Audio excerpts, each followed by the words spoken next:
that begins, was on April 10th through the 16th.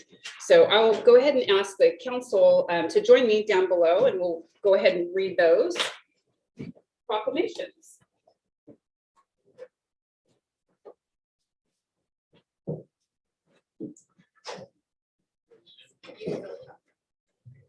They're in order. Yes. Yeah. Okay. Perfect. We'll go ahead and get settled here. He wants me to read the Kids Hope Center one first.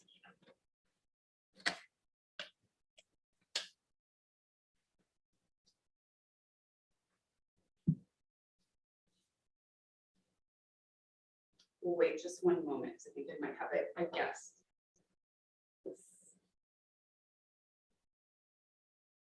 So this is where Councilor Slater says something funny.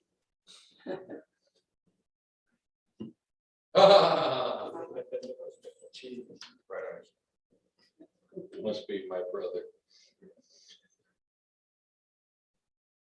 We're waiting for the funny stuff. Am I admitting? I told them that they're all acknowledged for the next week. They can watch it via the regular Zoom.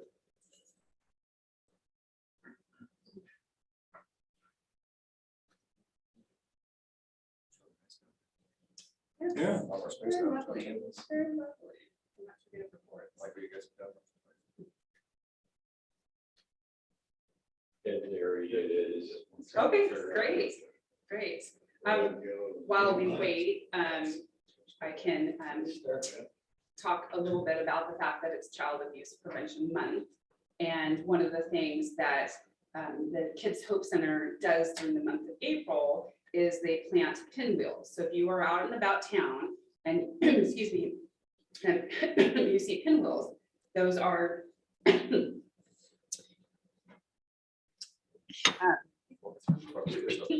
those are to represent, sadly, the number of cases that the Kids Hope Center sees for potential child abuse. So there's a lot of different collaboration in the community that goes into helping the Kids Hope Center. So it is operated as a nonprofit under the hospital wing. Excuse me.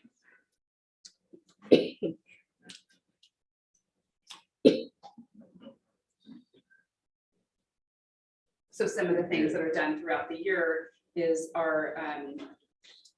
they've collaborated with the Junior Chamber Business Club, and we'll go out and collect teddy bears. And we have an event at the college that's where we call it the teddy bear toss at a basketball game, and we throw teddy bears out on the court and do a teddy bear toss with any stuffed animal.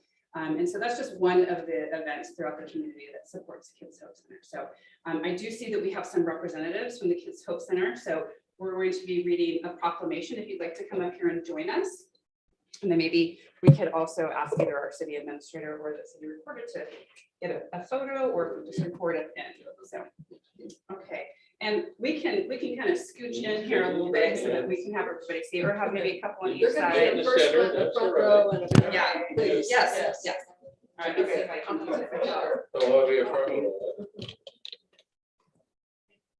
You're fine.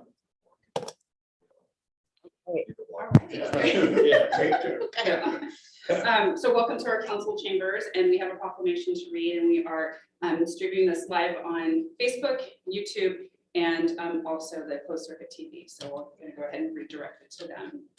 So it says, Proclamation, Child Abuse Prevention and Awareness Month, April 2022. Whereas nearly 5 children die every day in America from abuse and neglect, and whereas a high number of children ages 0 to 18 in Coos County, Oregon, are victims of neglect and abuse each year, and whereas based on a presidential proclamation, the month of April has been recognized as National Child Abuse Prevention Month, and whereas the victory over child abuse and neglect will not be achieved without the support of the entire community and recognition of the importance of awareness raising to decrease incidents of abuse and support child abuse victims and their families. And whereas each April, Bay Area Hospital's Kids Hope Center and other supporters of the child advocacy and abuse prevention movement ask the community to join the outreach efforts to reduce and prevent child abuse. Therefore, I, Jessica Engelke, Mayor of the City of North Bend, hereby proclaim April 2022 to be Child Abuse Prevention and Awareness Month in the City of North Bend, and encourage all citizens to join in a national effort to raise awareness and help prevent child abuse and neglect. In witness thereof, I hereunto set my hand and cause the seal of the City of North Bend to be affixed on this 12th day of April 2022. So here is our proclamation for you. Thank you. And thank you for all that you do for our community. Thank you. Is there anything?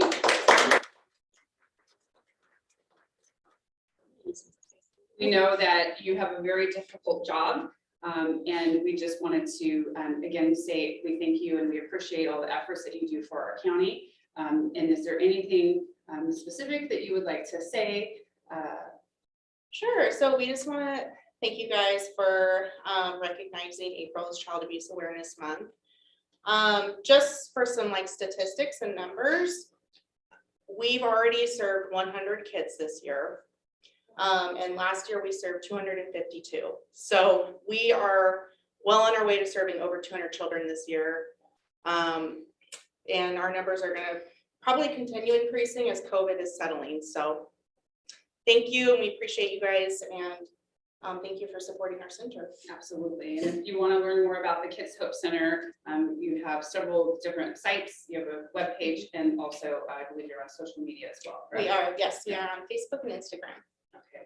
All right. Thank you. We have our chief Also, of police. Elise, could you just talk real quick about the Family Fun Day that's coming up for Julie? Yeah, so Family Fun Day, this is going to be our 17th annual Family Fun Day, and that will be happening at John Toppitz Park in Coos Bay on Saturday, April 30th. So our run will start, registration will be at 8:30. You can pre-register. The run itself, that's a 1 mile. It's going to be starting at 9 o'clock. Typically ends about 10 o'clock when the event at the park starts. So the actual event will be from 10 a.m. to 2 p.m. All free. There'll be a free hot lunch provided by Northwest Natural. The Lions Club comes and cooks and serves that. We'll have ODF&W there. In the past, they have handed out fishing poles. This year, they're not going to hand those out, but they're going to be on site to help the families with fishing. Also, this year, we've added a new sponsor, Advanced Health, which has been super helpful. So just a great free event. Families are just welcome to come down, have some free food, some ice cream from Umpqua Bank. Just a good free family time to get out. You know, we've all been stuck in for quite a while, so it'll be nice to see a lot of places out. So yeah, we just welcome you to come join us. All right. ODF&W is just stocking the way. Yes, they promise it's going to be very well stocked. So we Yes. encourage kids to bring those fishing poles. Like I said, they're going to be on site to help teach kids, you know, different ties and things to do with their fishing, and hopefully get you some fish to take home. Good. Well, that sounds like a really fun event. It's just a couple weeks away now. Yes, so yes, and we just got our first runner registration in today, and I was panicking a little because we usually have quite a few runners. So kids get, you know, you can get on Eventbrite even. It's on just the Eventbrite website. Just go put in Family Fun Day, Coos Bay, Oregon. Get registered. So we hope to see lots of kids. Yeah, good. So Right. Okay, I think we'll go ahead and have a photo now. If that is okay with you guys.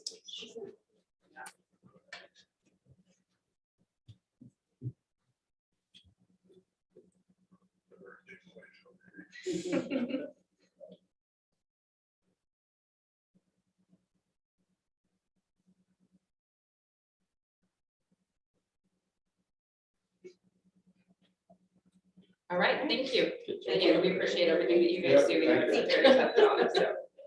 Thank All right, you. yes, okay. All right, well, we have a second proclamation to read, and we have this right here, and it's National Public Safety Telecommuters Week. So do we have the chief or somebody here that wanted to join us with this one? Jennifer Pickett. She's one of the supervisors over at North Coos Communication Center. Hi, Jennifer, you want to come on up? Yes. He didn't tell me that. Yeah. You can, if you can join us here, okay. All right. All right, well, we have a proclamation for National Public Safety Telecommuters Week, April 10th through the 16th, 2022. Whereas emergencies can occur at any time that require police, fire, or emergency medical services. And whereas when an emergency occurs, the prompt response of police officers, firefighters, and paramedics is critical to the protection of life and preservation of property. And whereas the safety of our police officers and firefighters is dependent upon the quality and accuracy of information obtained from citizens who telephone the City of North Bend Emergency Communications Center. And whereas public safety telecommunicators are the first and most critical contact of our citizens have with emergency services.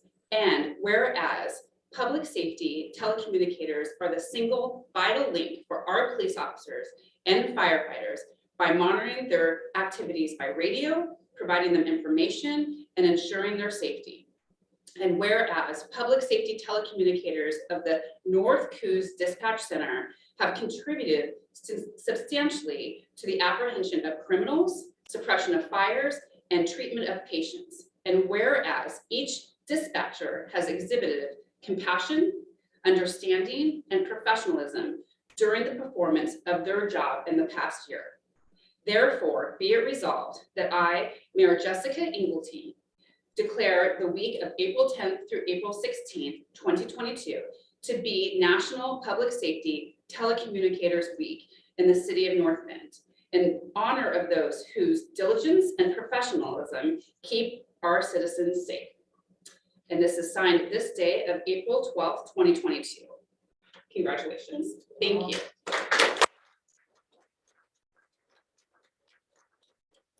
We know how hard of a job you have as well, so we appreciate all that you do for the community, and I know that you have a lot of people that you work with. Is there anything that you wanted to say? I just have to say, with the addition of North Bend Fire and North Bend Police, it's actually been very seamless. It's been amazing. They have great communication and we've really enjoyed working with them. And the two dispatchers that came over from North Bend, they're both 10s. They were an asset to us. So we just really appreciate all your guys' communication and the ability to be able to work with you guys. That was so wonderful to Thank you. hear. That was so wonderful. Great. Thank you so much. We thought it would be a little bit difficult, but actually it's been great. Yeah, it's great, Yeah, great. it's been amazing. Well, we love the collaboration and Thank we you. appreciate everything that you do. So Thank you. I think we've got one more photo Okay. here that we might take, and we will, are we scooched in enough? Oh, yeah. Okay.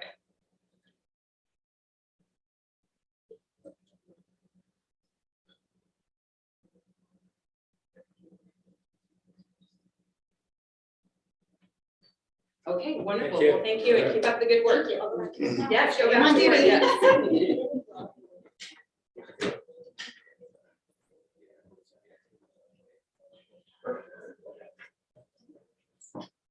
Oh, you're fine. I hate walking around. And your shoes are taken care of.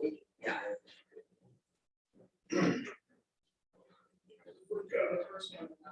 I know. So, go here. Okay. Well, that was really great. Those are both two very, very difficult jobs that people have. So it's nice to be able to honor them and the work that they do and everything that they do to keep our community safe. Okay, so we're going to go ahead and move on down the agenda here, and we have the next item of business is our consent calendar. We met last night in our work session, went over the consent calendar. There are several items in it. Did anybody have a motion here? We have a suggested motion on page 38 of your packet. Unless somebody wanted to pull something specifically out, we could approve the consent calendar as presented. Madam Mayor, I'll make a motion that we approve the consent calendar as presented. Second. I heard a first from Councilor Richardson and a second from Councilor Gleason. Any discussion? All in favor of approving the consent calendar as presented, say aye.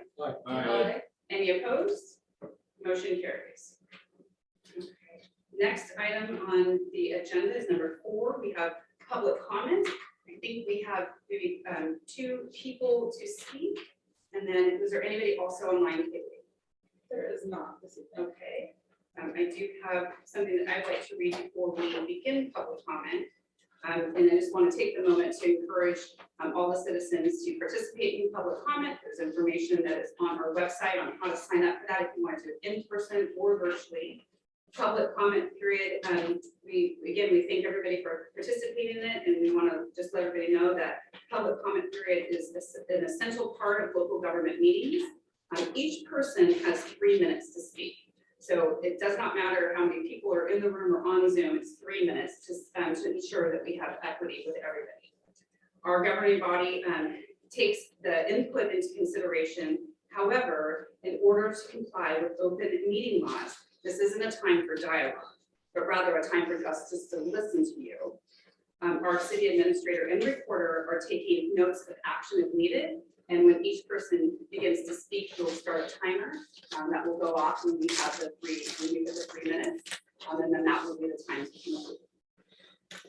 It looks like the first person that we have up tonight for public comment is Ms. Susan Carstetter. Susan Carstetter. Yes, thank you. All right, so we've got Kaylee. Did you want to go ahead and begin? She speaks. Yes. First of all, I want to thank you for listening to my public comment and for your public service. I have lived in North Bend a long time, longer than some of you have been alive. I've watched city councils, mayors, and administrators come and go. I have seen city councils be led astray by city administrators and vice versa. However, one job that you do have is the job of hiring a good city administrator and firing a bad one. When a citizen has a problem with a city administrator, the city council is the only recourse that they have to express their complaint. Mr. Milliron has told you several things about my citizen complaint that are untrue. I consider it to be exceedingly unprofessional to not call ahead and establish a convenient time for all parties to meet. This felt like an I got you situation, because of course that was what it was. It was a I got you situation and you were left unprepared. In October 2021, my husband met with Ralph Dunham and showed him the former paperwork, and to summarize, he stated he would have the boat removed. When the dumpster was placed, he stated that the boat would be crushed up and be put in the dumpster. My neighbor confirmed that. Of course, that would never happen. The boat has value for my neighbor. There were 2 follow-up conversations between Ralph and my husband, and Ralph told him the boat would be removed. I think a demand letter was sent to my neighbor to move the boat. At some point, he has told the city that he was not going to move the boat, but instead try to sell it. Because we were under the impression the boat was going to be moved, there was no need to appeal. We have received nothing in writing telling us the boat was not going to be moved, and the reasoning behind the decision or what the appeal process is.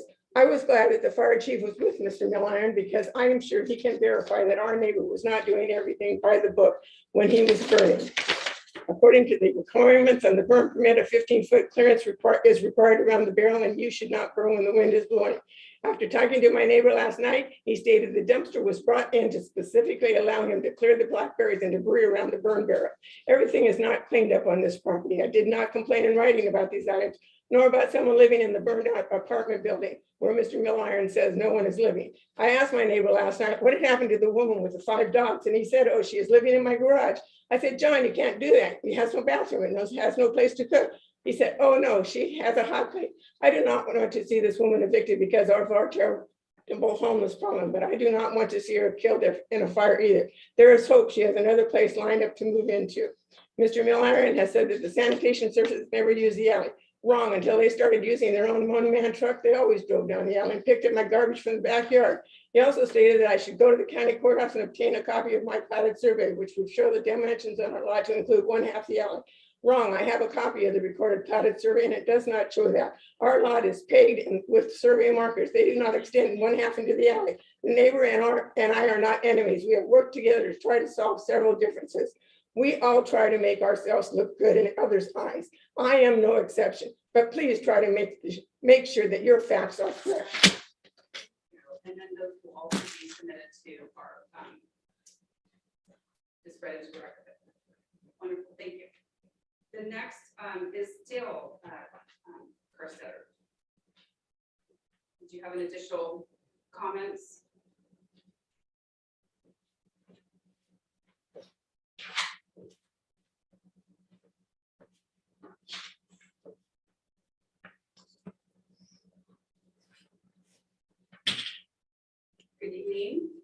Now, what do I do? Push the button or something or? I think I you will. speak Okay. right into the mic, you can pull it a little bit closer to you, just so that we're able to Okay. hear.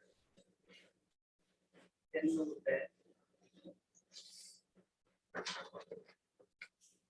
In 2011, during Jan Willis's last year as city administrator, we all worked to clean up the alley between my property and Shireman. It was full of cars, a boat, a camper, a trailer, tires, wheels, and garbage. All the brush was cut back to 20 feet. All the roots and stumps were removed back to 20 feet as per code. The alley was maintained through the Terrence O'Connell administration.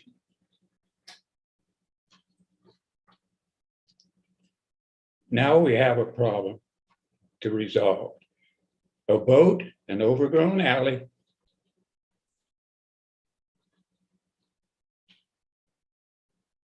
The boat takes up half the alley. Do I park my truck next to the boat and close the alley completely?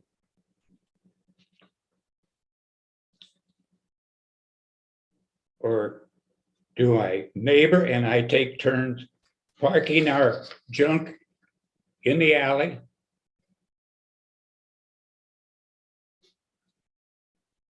I think this should have been resolved through the administrator. I don't see why I have to come before you to present this. Ralph Durham does not seem to grasp the problem. I've heard a lot of opinions on YouTube last night. But I didn't hear any legal arguments or solutions. I have been told by David Miller and Ralph Dunham that I own half the alley. My plot plan does not show that I own half an alley. But if it's a city's intent that I should receive half the alley, I will gladly accept it. All you have to do is deed it over to me.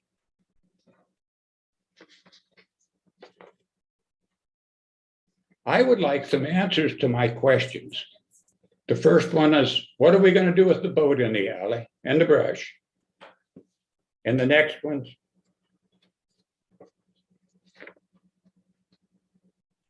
is on these opinions and not, and I'd like it in writing. Thank you for your comments. Your time is concluded. All right, that was the only two that we have for public comment tonight. Thank you.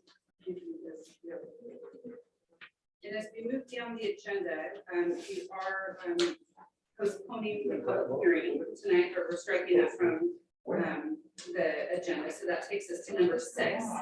This would be, we have Ralph Dunham, if you want to come forward. Mr. Dunham, we've got you up next. Number 6 is the replacement of the sanitary sewer manhole at Newmark, page 73. I don't think the council has any further questions, but thought I'd give you an opportunity to join us here. We had the work session last night, and I'll entertain a motion to the council. Yes, adjusted one. I would make a motion to accept the cost of $26,222 out of wastewater budget for Johnson Rock products to replace manhole, Newmark, and Sheridan. Okay, heard it first from Councilor Ball and a second from Councilor Slater. And this was to approve the contracting from Johnson Rock Products to replace the manhole at Newmark and Sheridan for an anticipated cost of $26,222. Is there any discussion? We have our public works director here to have any question. I have them all answered last night.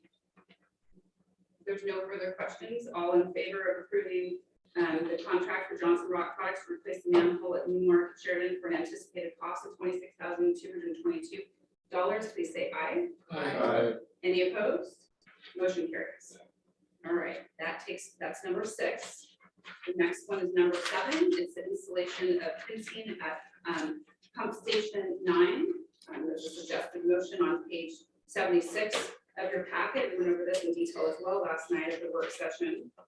I move to approve contract from West Coast Fencing to install fencing for pump station 9 with an anticipated cost of $10,745.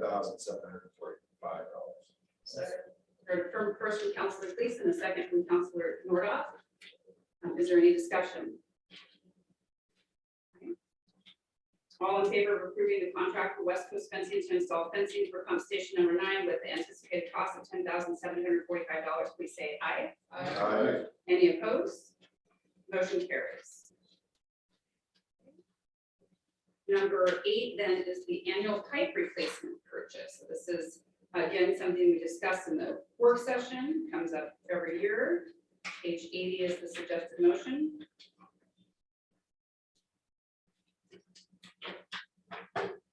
I move to approve purchase of pipe materials from Ferguson Waterworks for the 2022 replacement projects with an anticipated cost of $18,546. Second. Heard first from Councilor Gleason and a second from Councilor Ball. Was there any discussion on this matter? And all in favor of approving the purchase of pipe materials from Ferguson Waterworks for the 2022 replacement projects with the anticipated cost of $18,546, please say aye. Aye. Any opposed? Motion carries. I think we're spending all your budget there, Ralph. Part of it, anyway. Doing great. We got a couple left here. This is number 9. This is the approval of the IGA intergovernmental agreement with ODOT for transportation for surface transportation lot grants, SBTG funds. We went over this last night in the work session as well. This just motion in your packet after our conversation last night is on page 84. And that suggested motion was to authorize the staff to sign the IGA for ODOT. Anybody see that on page 84? I did one. Oh, yeah. I move to authorize staff to sign the intergovernmental agreement with ODOT for STBG fund exchange program. Okay. Second. I hear a first from Councilor Gleason, a second from Councilor Richardson. Is there any discussion on this matter? All right, all in favor to authorize staff to sign the IGA with ODOT for STBG fund exchange program, please say aye. Aye. Thank you. Any opposed? Motion carries. Okay, thank you, Mr. Dunn. That takes us to number 11 on the agenda tonight. This is the committee appointments for the Economic Opportunity Analysis Project. This is on page 180.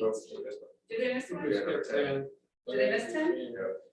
10 was the approval of the IGA with the Coos County for communication sites and equipment use. Okay, I saw I skipped it. So number 10.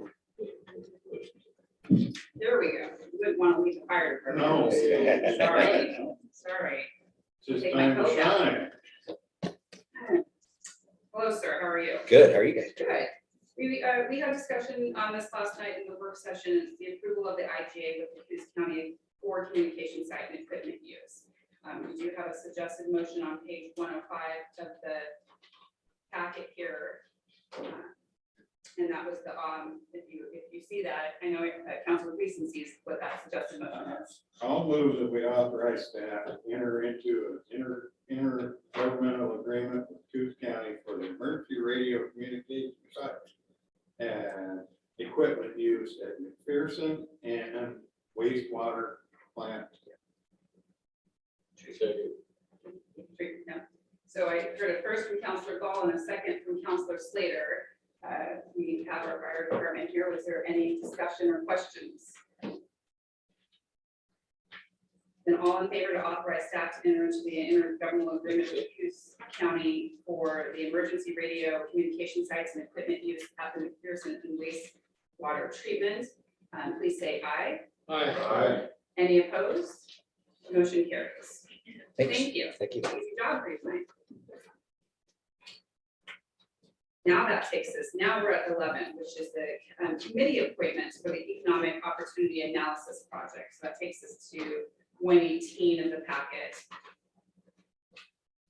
We had some discussion on this last night. I had, let's see here if I can get there. And we, during the work session, we were talking about how we thought this would be a good fit for Councilor Slater and kind of aligns with the other things that he does with economic development. And so the staff recommendation is to appoint one counselor to serve as a representative to the Public Advisory Committee working on this project. So am I able to, I'm just looking for a motion. Can I make a motion? Do I need to? Generally, the chair doesn't make a motion. Well, we can. You can, but generally not.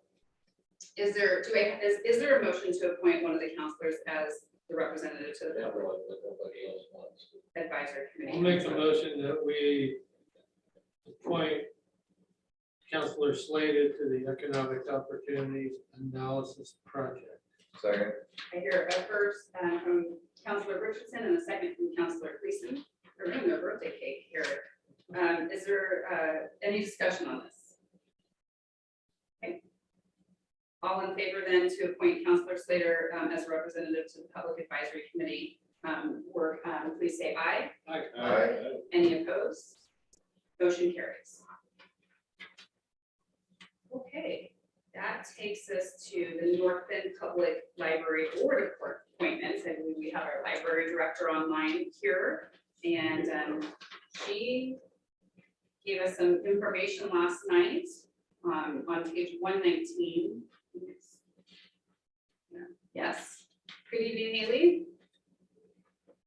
I would ask the council, after our discussion last night, you provided some information and are giving us a recommendation to appoint confirmed to the North Bend Public Library Board the following: Stephanie Hadley for the term ending 12/31/23, Gail Elber for the term ending 12/31/25, Jarrett Goldstein for the term ending 12/31/25. Do I have a motion from the council? I move that we appoint and confirm to the North Bend Public Library Board following Stephanie Hadley for the term ending 12/31/23, Gail Elber for the term ending 12/31/25, and Jared Goldstein for the term ending 12/31/25. Thank you, Councilor Murdoch. Second. Had a first from Murdoch and a second from Councilor Ball. Is there any discussion? All right, all in favor then of appointing and confirming to the North Bend Public Library Board the following: Stephanie Hadley for the term ending 12/31/23, Gail Elber ending 12/31/25, and Jared Goldstein for the term ending 12/31/25. Please say aye. Aye. Any opposed? Motion carries. All right, thank you.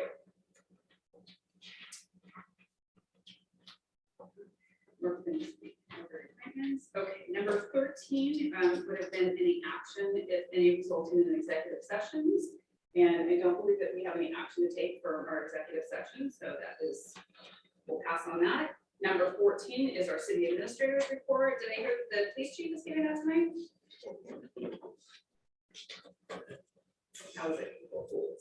So we have several things going on the city on Saturday, 9 a.m. at Central Park. Folks will be gathering for Earth Day and a city cleanup. That'll be on the 16th.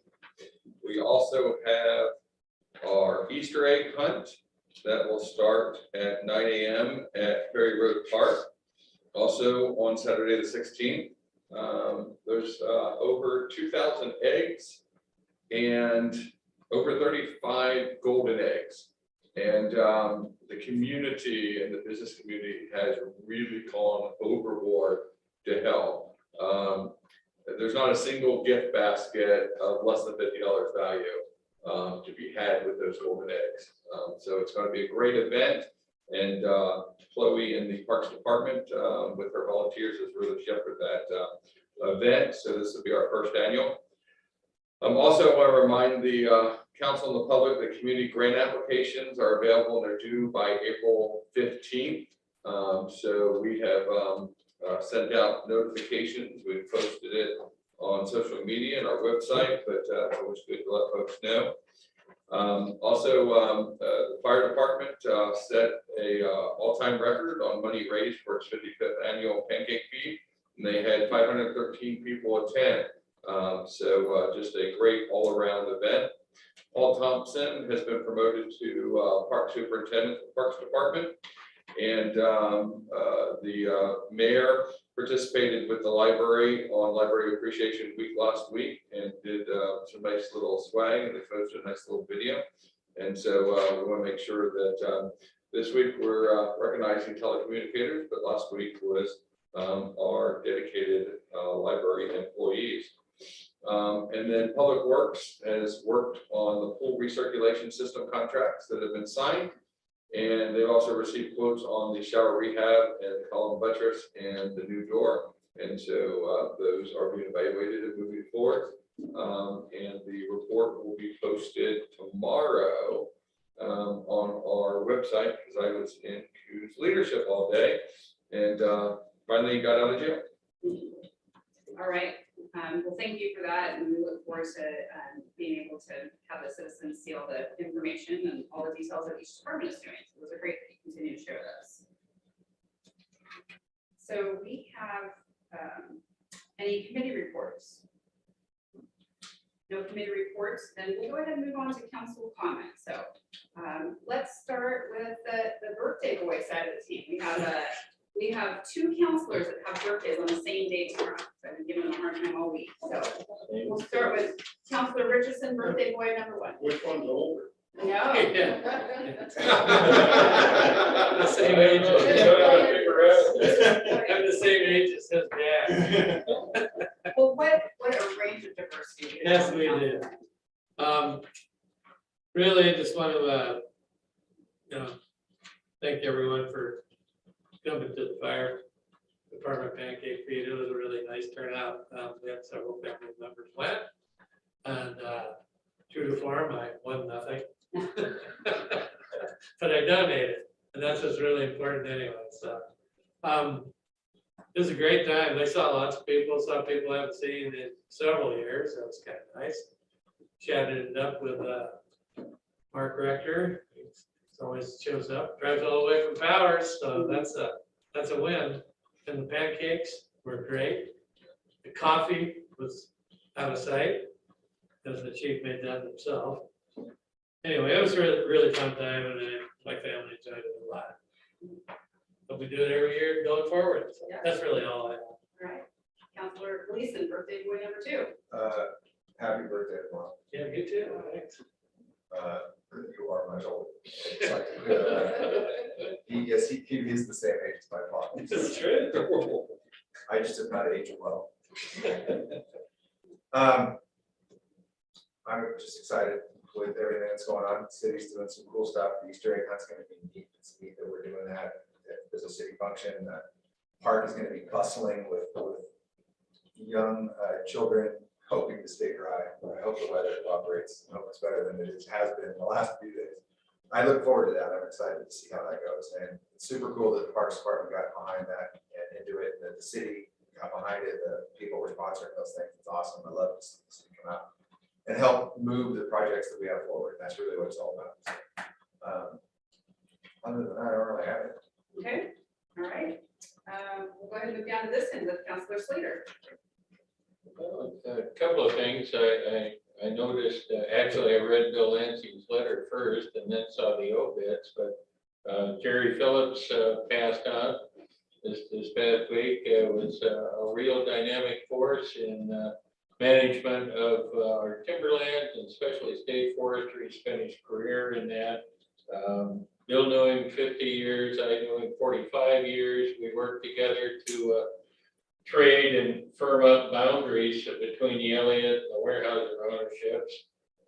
Excellent man, truly believed in renewable resource and lived that way. And beyond that, just a great guy to be around. The type of people you expect to find in our area. Pancake feed, like every night, enjoyed the pancake feed. Actually, we ended up sitting down with Rick Spring and his wife, and we started talking through all that, which was great, but it screwed up my keeping an eye on the bed on the rocking chair, so I got aced out on the rocking chair. So, but that was interesting. And then coming up Saturday is our chamber annual awards banquet. Seth from Mel is going to be an eyeball to eyeball get together thing, and right now we're pushing 175 people. So people are going to get together, enjoy being around each other, celebrate a lot of great accomplishments by a lot of different people, and I even it was interesting how fast things can happen. I said, no, we need a little more pizzazz on that. So I got a hold of Amy Petter. Now there's a good one for pizzazz, and I said, hey, could you guys put together a music piece? I'd like to. Oh yeah, we want to be part. So we'll actually have right after the dinner about a 20 to 30 minute segment of tribute to veterans.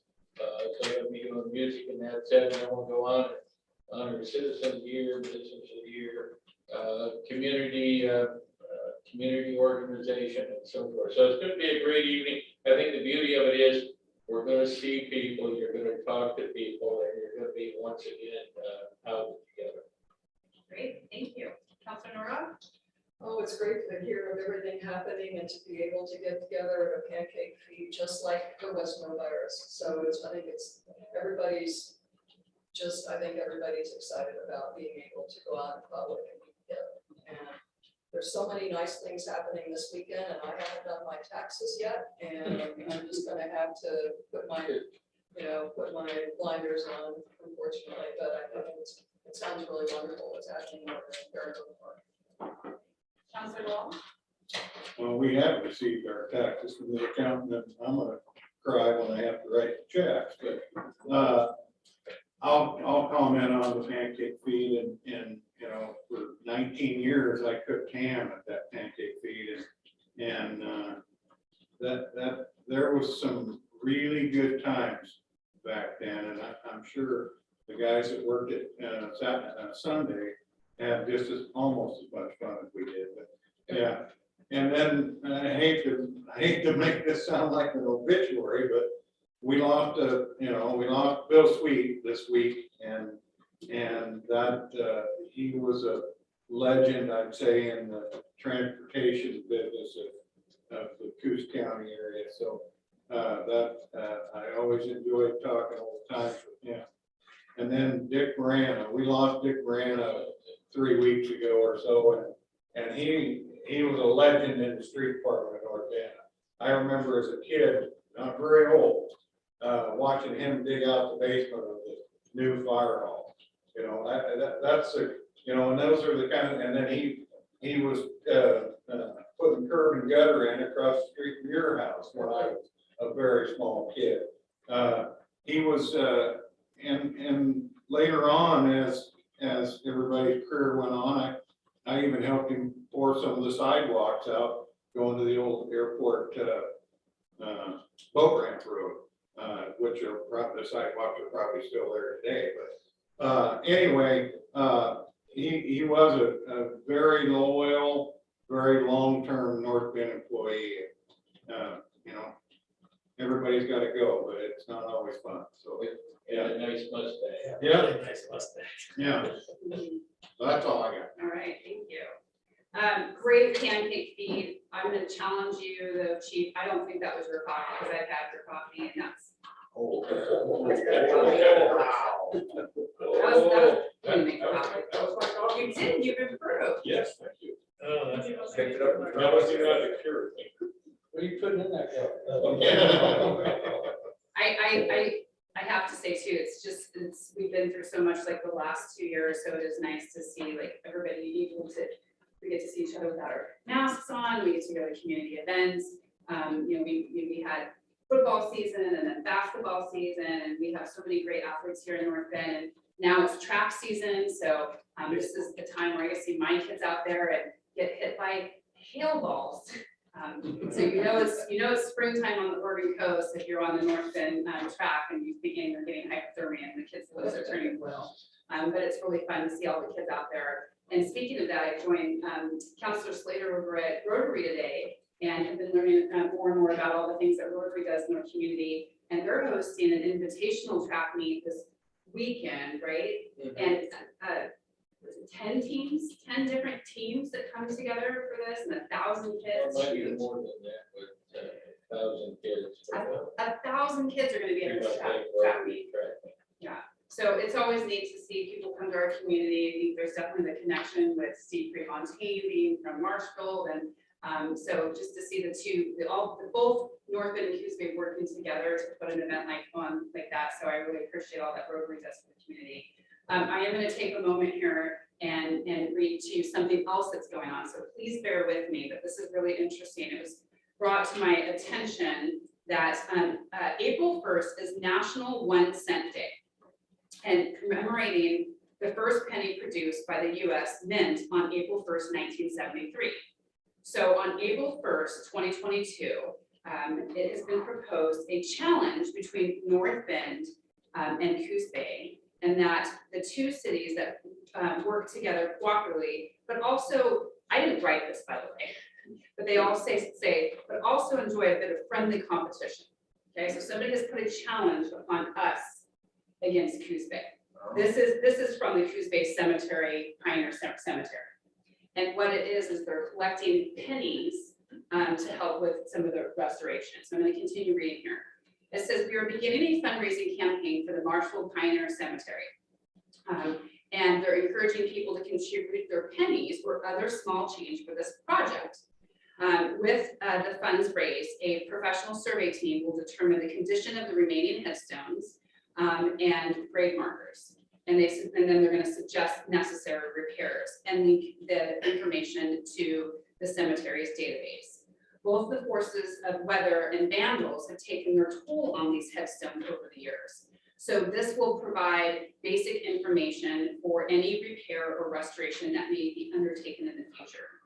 The Pioneer Cemetery is located in Coos Bay. However, at least 278 North Benders are at rest there. Since the other cities were not maintaining cemeteries, the mayor of Marshfield proposed a solution back in 1908. Okay, so here's a bit of a letter from 1908. And this was what they wanted to do to take care of the cemetery back then. They said that Marshfield was to impose a tax on the interment of bodies of non-resident, i.e. North Benders, in the local cemeteries. And at the suggestion of Dr. E. Mingus, the city of Marshfield was planning to impose a tax on the corpses of these non-residents buried in the Marshfield Cemetery. The amount has not been fixed yet, but it had been suggested that a $2 be charged for burial permits for the corpses of non-residents of Marshfield, except the indigent poor of the county. The Marshfield City Council has instructed the city attorney at the time to draft an ordinance providing for this, and it will probably be adopted in the next season. So that's what they were trying to do. So they said North Bender should be relieved to know, though, that the suggestion was never implemented and no additional charges were held to the citizens of North Bend. So it says $2 in 1908 would have been a $61.68 tax in today's money. And 278 North Benders times $61 is $17,147 that the North Benders would have had to pay extra to be buried there. I think somebody's trying to make us feel guilty and collect our pennies is what is happening there. Invoice, what- I asked Joe, I said, would you ever charge us that much to be buried there? He said, no. Now, this is also interesting. I did not know this. The North Benders that are buried in that Pioneer Cemetery include 7 Civil War veterans and 2 World War I veterans. I did not know that. So what they're asking is, with a little help from a lot of friends, they're going to try to ensure that the Marshfield Pioneer Cemetery will continue to benefit the community as a protected historic asset. So there's a flyer about this. Now, I've already been told that Coos Bay is going up this gangbusters, and they have jugs and at I think they have it at their city hall and at their library and maybe the fire department. So I'm gonna work with our city staff to find out, we have till, sounds like we have till the end of May. And I do love that we're doing such a great job working collaboratively with Coos Bay. But also I like a little healthy competition too. So I think North Benders, we gotta pony up some pennies. And I thought one of the places, maybe we could use the library, we'll work through this and figure out where we can put these jugs at. Or we'll just pass around Councilor Gall's hat right now and I'll take your pennies. If you have them. You're saying you have pennies anymore. Or you could even bring them to me at the next council meeting. So North Benders, pennies for the Pioneer cemeteries. We do have North Benders that are buried there, so we want to do our part. I'm sure Pat could come up with a backhoe, and we could bring it home. Right. Well, I've heard that we don't want to deal with meat now. Yeah, let's leave that one alone. Yeah. Let's see, other council comments, I think besides wishing wishing Bill Richardson and Eric Gleason happy birthday, that's about all I had this evening. So we will go ahead then, and we do have an item of other business. City recorder, you can remind me, because I said I don't need that note, now I need it. What was the other business? Appointment of a council member for the water board budget meeting. Yes, okay, so the item of other business is the council appointment of the water board. And we had a discussion last night during our work session that Councilor Slater would be able to do that. So then I can entertain a motion from the council. I would move that we place Councilor Slater on the budget committee of the North Bend Coos Bay Water Board. Okay, Second. I heard a first from Councilor Gall, a second from Councilor Richardson or Lisa. One of the birthday. One of the birthday boys. One yeah. of the birthdays. Yeah. Is there any discussion? Thank you. Or, okay. Yeah. Yeah. All in favor then of the motion to place Councilor Slater on the North Bend Water Board Budget Committee, please say aye. Aye. Any opposed? Motion carries. Great. That was our other business. Now we have urban renewal. City reporters would like me to adjourn this part of the meeting? Yes, please. Okay, I'm gonna go ahead and adjourn the city council meeting at 7:54, and we'll enter into the urban renewal agency meeting.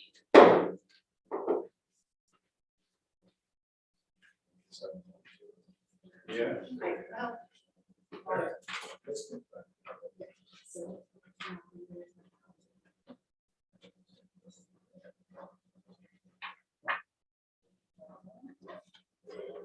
Madam Mayor, we're ready for URA. Okay, all right. Good evening and welcome to the North Bend Urban Renewal Agency meeting for Tuesday, April 12th, 7:53 in the council chambers. I'd like to call the meeting to order. First order of business is to approve the minutes from January 11th. The councilor or the URA has a packet in front of you, and on the first few pages is the minutes. Is there a motion to approve the minutes? I move to approve the minutes from January 11th to January 25th, 2022. Okay, I hear first from, Second. yes. Is it, you don't say counselor, so is it agency member? It's Commissioner. commissioner, we said in commissioner. First from Commissioner Gleason, the second from Commissioner, I'm sorry to say, Richardson. Was there any discussion about the approval of the minutes? All right, all in favor of the approval of the minutes, say aye. Aye. Any opposed? Motion carries.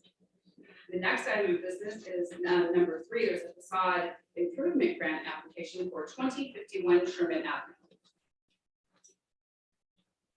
And we have went over this last night in the work session. On page 4, we actually have a rendering. There was a motion to approve the application and authorize matching funds not to exceed 25,000 for the facade improvement project on 2051 Sherman. I move to approve the application and authorize matching funds not to exceed $25,000 for the facade improvement project at 2051 Sherman Avenue. All right, heard it first from Councilor Gleason, a second from Councilor Slater. Is there any discussion? Phil, great. Great, yeah, very nice. Good addition. All right. All in favor then of approving the application and authorizing matching funds not to exceed $25,000 for the facade improvement project at 2051 Sherman, please say aye. Aye. Any opposed?